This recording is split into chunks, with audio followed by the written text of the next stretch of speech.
Selamat datang kembali di Zan Tutorial. Masih di Belajar Linux, kali ini kita akan mencoba untuk melakukan instalasi Z-Shell kepada Linux Mint kita. Nah, Z-Shell itu apa? Z-Shell ini merupakan sebuah improvement dari bash yang kita punya atau shell default yang kita miliki, yang mana ini akan membantu teman-teman yang baru belajar menggunakan Linux, dan ini mengurangi learning curve-nya cukup banyak. Nah, itu bagi teman-teman yang baru belajar. Kemudian bagi yang sudah profesional bagaimana? Atau yang sudah sering menggunakan bagaimana? Z-Shell ini membantu teman-teman untuk mengurangi kesalahan-kesalahan ketik, misalnya seperti itu. Karena ada fitur auto correction yang sangat membantu teman-teman nanti bekerja di dalam Linux. Selamat mengikuti.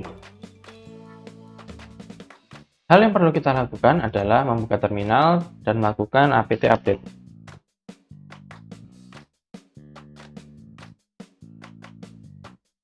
Kemudian kita melakukan instalasi terhadap git, kemudian curl, dan juga wget, kemudian Z-Shell-nya sendiri.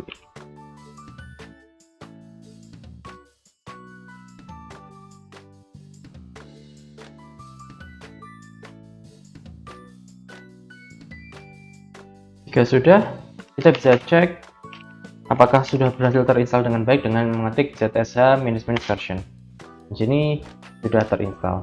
Nah, agar Z-Shell ini menjadi default shell di dalam sistem kita, maka kita harus menggunakan sudo shell -s user win zsh $user. Kemudian apalagi yang harus dilakukan? Sebenarnya kita bisa sudah melakukan perubahan terhadap shell dengan cara logout, kemudian login lagi. Namun kali ini saya akan memberikan contoh menggunakan Oh My Z-Shell, yang mana plugin ini akan mempermudah teman-teman melakukan konfigurasi awal. Jadi teman-teman tidak perlu lagi melakukan konfigurasi itu dari nol, tapi sudah diberikan. Bagaimana caranya?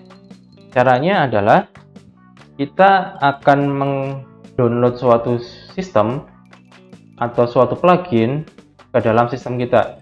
Nah, karena agak panjang, saya sudah menyediakan di kolom komentar, silahkan nanti teman-teman copy paste saja. Caranya adalah masuk ke device, kemudian share clipboard, masuk ke bidirectional. Bagi yang belum tahu bagaimana caranya atau kok tidak bisa nih melakukannya, maka silahkan teman-teman lihat bagaimana cara menginstal VirtualBox Guest Edition untuk melakukan hal ini. Nah, ini adalah tampilan Oh My Z-Shell yang pertama kali akan muncul ke teman-teman. Untuk mengubah dari bash menuju Z-Shell, cukup ketik zsh, nanti akan berubah menjadi Z-Shell. Begitu juga kalau teman-teman ingin mengubah dari Z-Shell menuju bash, tinggal ketik bash. Gitu. Kali ini kita akan menggunakan Z-Shell. Nah, ini adalah tampilan dari Z-Shell itu sendiri. Jika teman-teman ingin melakukan perubahan terhadap tema, teman-teman bisa melakukannya dengan cara nano